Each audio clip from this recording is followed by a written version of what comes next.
اور ملک بھر میں سیلاب اور ڈیمز کی صورتحال کے بارے میں اسلام آباد سے بتا رہی ہیں آسیہ کوثر۔ جی آسیہ، بتائیے گا کیا تفصیلات ہیں اس حوالے سے؟ جی بالکل، ملک بھر میں جو ہے وہ اس وقت ایک سیلابی صورتحال بن چکی ہے، اور اگر ہم بات کریں مختلف ڈیمز کی تو مختلف ڈیمز میں جو ہے وہ تربیہ وہ اس وقت 100% بھر چکا ہے، اور اسی طرح اگر ہم منگلا ڈیم کی بات کریں تو وہ بھی 80% جو ہے وہ بھر چکا ہے۔ تربیلا ڈیم کا جو لیول ہے وہ 1550، جبکہ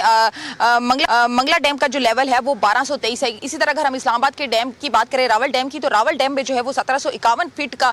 جو ہے وہ گنجائش تھی، اور وہ اس وقت بھر چکا ہے۔ آج صبح 6 بجے اے سی نلور کی جو ہے وہ قیادت میں راول ڈیم کے جو سپل ویز تھے انہیں کھولا گیا ہے۔ دوسری جانب جو ہے وہ محکمہ موسمیات کی جانب سے بھی یہ پیشگوئی کی گئی ہے کہ 29 سے لے کر 31 اگست تک جو ہے وہ تیز بارشیں رہیں گی، اور پنجاب میں اسپیشلی جو ہے وہ ہائی الرٹ کیا گیا ہے کہ سیلابی صورتحال ہوگی۔ اسی طرح اسلام آباد میں بھی جو ہے اس وقت انتظامیہ کو ہائی الرٹ پہ رکھا گیا ہے۔ راول ڈیم کی اگر صورتحال کی بات کی جائے تو راول ڈیم میں پانی بھرنے کے بعد جو ہے وہ انتظامیہ کی جانب سے ہدایات جاری کی گئی ہیں کہ راول ڈیم کے اطراف میں جتنے بھی رہائشی علاقے ہیں وہ محتاط رہیں، وہاں کے شہری محتاط رہیں، اور ساتھ ہی ساتھ جو پل بنائے گئے ہیں راول ڈیم کے ارد گرد، جو چھوٹے اور بڑے پل ہیں، گزشتہ بارشوں کے دوران بھی ہم نے دیکھا تھا کہ راول ڈیم کے جب سپل ویز کھولے گئے تو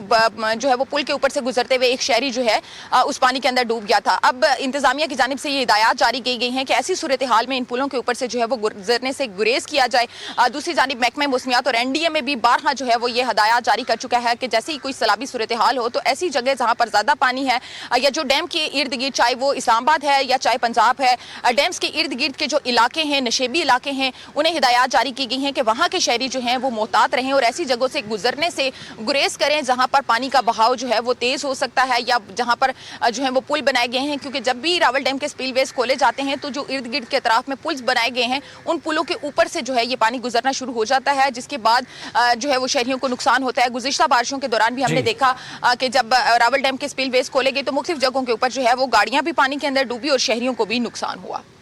بہت شکریہ آپ کا آسیہ، تمام تفصیلات سے آگاہ کرنے کے لیے۔